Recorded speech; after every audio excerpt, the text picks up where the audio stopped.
Hey everyone, and welcome back to the channel. Alright, I've got a question for you. What would you do if, after 12 years of marriage, the husband you loved decided to just nuke your entire life together? Over a text message? Not a conversation, not a letter, a text. Picture this.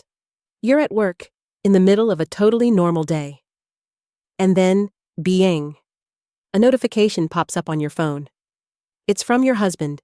You open it, and it reads, "I'm leaving you. I'm moving to Miami with my 20-year-old girlfriend. Oh, and I've already emptied our joint account. Haha." Haha. It's like a twist of the knife, right? You'd think any woman in that situation would just crumble. They'd break down, scream, cry. But the story I'm about to tell you today isn't about a woman who crumbled. Oh no. This is the story of Sarah. A woman who didn't just survive, she turned the most devastating moment of her life into a masterclass in calculated revenge. This isn't a story about heartbreak. This is a lesson in preparation, in foresight, and in the price you pay when you underestimate a smart woman. So grab your popcorn, get comfortable, because you are not going to want to miss a single second of this. Her name was Sarah, and at 38, she owned a chic fashion boutique downtown, a dream she had built herself from the ground up. The day the text from her husband Kevin came through, she was helping a regular Mrs. Peterson pick out a silk scarf. "I'm leaving you. I'm moving to Miami with my 20-year-old girlfriend. Oh, and I've already emptied our joint account. Haha." You know what? Her hands didn't even shake. Her voice didn't crack as she said, "This one truly brings out the color in your eyes, Mrs. Peterson." The only sign that her 12-year marriage had just been detonated was a slight tightening around her eyes. She calmly wrapped the purchase in her boutique's signature silver paper, wished her customer a lovely day, and only after the door chimed shut did she pick up her phone and type a simple 2-word reply. "Good luck." While Kevin was probably gloating, picturing Sarah in a puddle of tears, she was calmly locking up her shop for the day, preparing for a war Kevin didn't even know he'd started. You see, Sarah was no fool. The signs had been there for months. The late nights at work that never matched his pay stubs, the sudden password changes on his phone, the way he'd fanatically started going to the gym and buying new clothes, desperately trying to recapture his youth at 45. 3 months ago, Sarah had found a receipt for an expensive dinner for 2 on a night Kevin claimed to be in the office. That same evening, without a word, Sarah went to a different bank and opened her own separate account. A week later, when Kevin suggested they simplify things by combining their finances more, Sarah had agreed cheerfully. She then moved every penny of her personal savings into her new account, leaving just enough in their joint account, about 2 months' worth of her regular deposits, to keep him from getting suspicious. The exact amount he had just gleefully drained. Her phone buzzed again. Another text from Kevin. "Don't even bother begging. Melissa and I leave tomorrow. I'll send for my things later." Melissa. Sarah knew the name, the new receptionist at his office.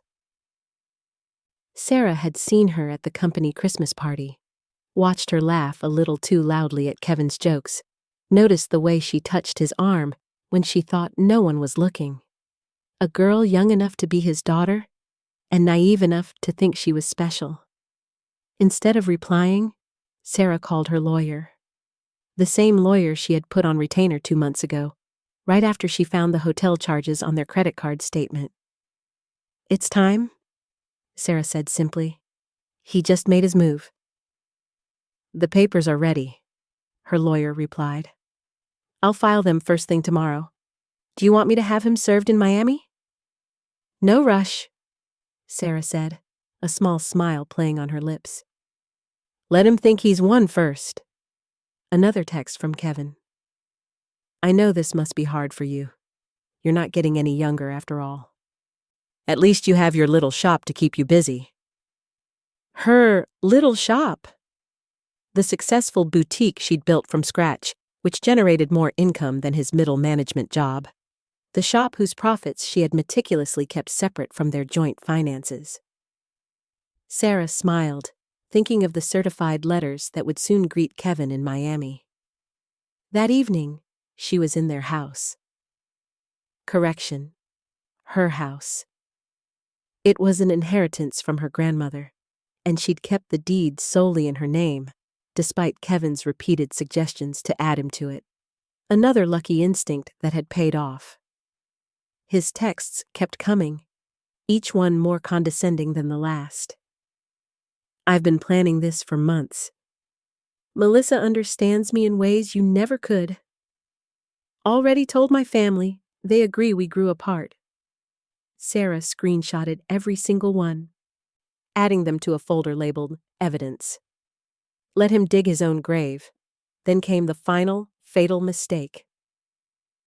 BTW, I used the joint card to book our flights and hotel. Consider it my parting gift. LOL. Perfect. Sarah picked up the phone and dialed the credit card company. Hello, this is Sarah Miller. I need to report several fraudulent charges and cancel a card immediately.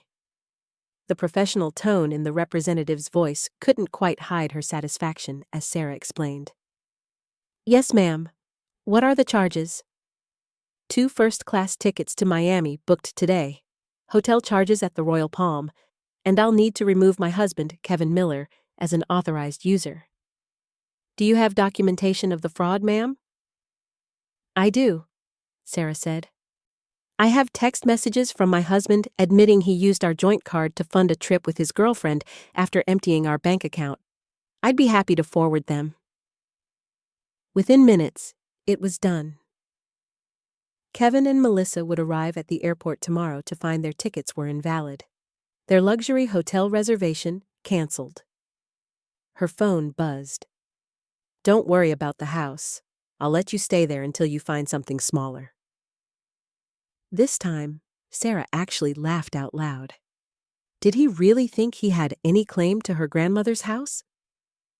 And I know the shop means a lot to you. The next text read, We can work out a fair payment for your half. Her half?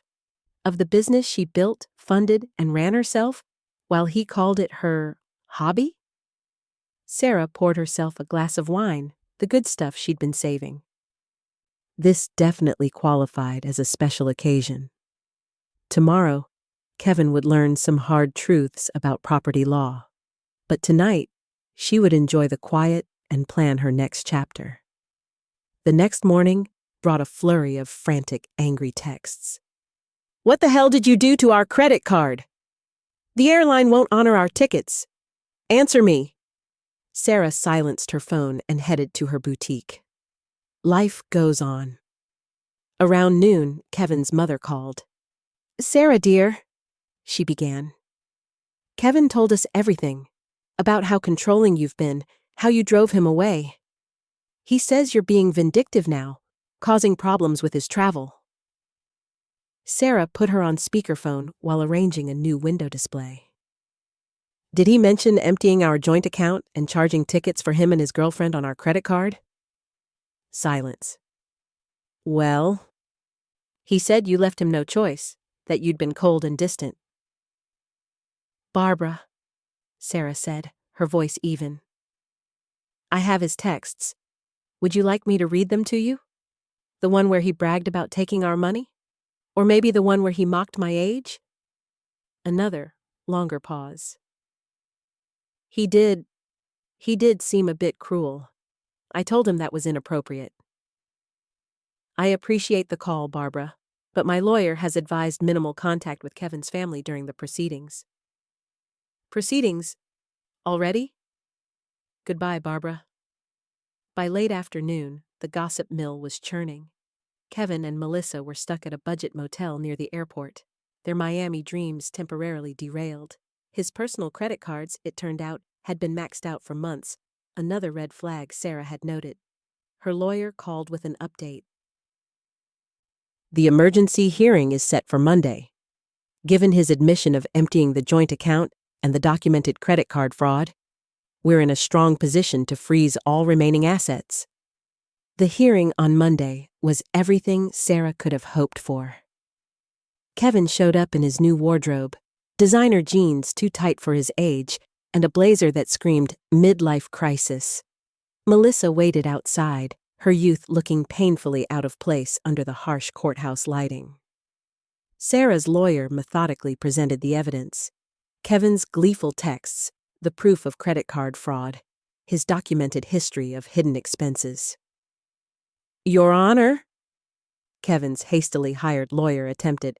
My client admits to some rash decisions, but Mrs. Miller's actions have been vindictive and calculating.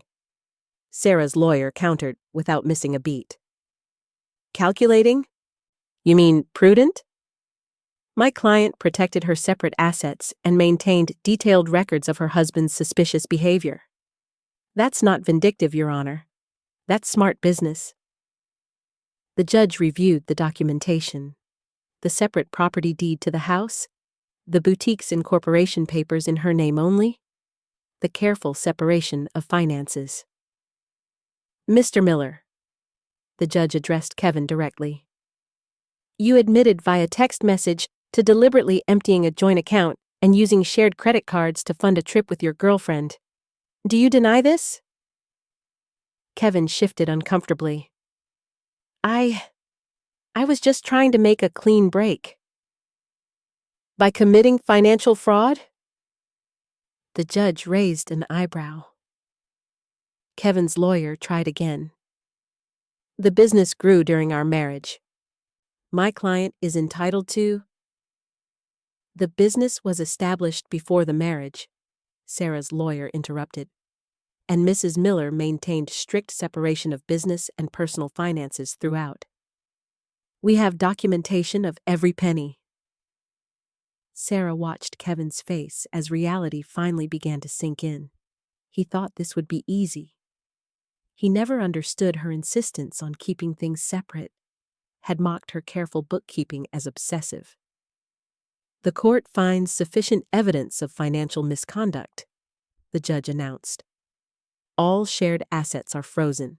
Mr. Miller is ordered to return any funds removed from joint accounts within 24 hours. But that money's gone, Kevin protested. We spent it on... Then I suggest you find a way to replace it. The judge cut him off. Outside the courthouse, Sarah heard Melissa asking Kevin about their Miami plans. His response was lost in the sound of Sarah's heels clicking confidently across the marble floor, heading back to the business he'd never understood or respected. The next few weeks were a parade of desperate moves from Kevin. He claimed the boutique was his idea. He claimed he'd invested in it. Each claim was swiftly disproven by Sarah's meticulous records. Kevin's family started reaching out again, their tone now completely changed. We had no idea, his sister admitted. He played the victim so well. But then we saw his texts. The way he bragged about taking your money. That's not the brother I thought I knew. His mother called again, this time in tears.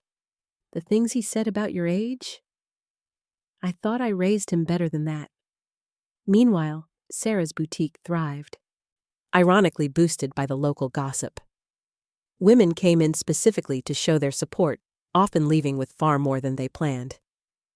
Kevin, on the other hand, continued his downward spiral. Through the grapevine, Sarah heard Melissa had finally had enough. Apparently, sharing her tiny studio apartment with a broke, middle-aged man wasn't the romantic adventure she'd signed up for. She'd posted on social media about toxic relationships and then deleted her relationship status. The final divorce hearing was a formality. Kevin showed up looking defeated. Melissa was gone. He was awarded his personal possessions and his car, which was worth less than the loan he owed on it. You've destroyed me, he hissed as they left the courthouse. I'll have to move back in with my parents. No, Kevin, Sarah said calmly. You destroyed yourself. I just made sure you couldn't destroy me, too, His mother was waiting outside, ready to drive her 45-year-old son back to his childhood bedroom. Years passed. Sarah's little shop expanded into a second location, then a third, then a national online brand. She became a celebrated entrepreneur, a story of resilience and business savvy. Kevin, people said, eventually moved out of his parents' house into a small apartment over a garage, working a lower-paying job. Melissa, ironically, graduated with a business degree and became a regular customer at Sarah's flagship store, telling her once, "You inspired me to build something real for myself." In her main office, Sarah still keeps that final text message from Kevin framed on her wall. Not as a reminder of pain, but as a testament to how far she'd come. Below it, a simple, elegant sign reads, "Success is the best revenge." Kevin's story became a cautionary tale. But Sarah's? Her story became a legend. And that, my friends, is the story of Sarah Miller. A story that proves that sometimes being quiet isn't a weakness, it's a strategy. And the best revenge isn't screaming and crying, it's succeeding and living better. Now I have to ask you guys, what was the most satisfying part of Kevin's downfall for you? Was it the canceled plane tickets, the courtroom smackdown, or just seeing Sarah build an empire from the ashes? Let me know your thoughts in the comments down below.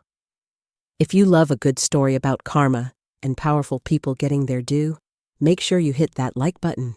And if you haven't already, subscribe and ring that notification bell so you don't miss the next one. Thanks for listening. I'll see you in the next video.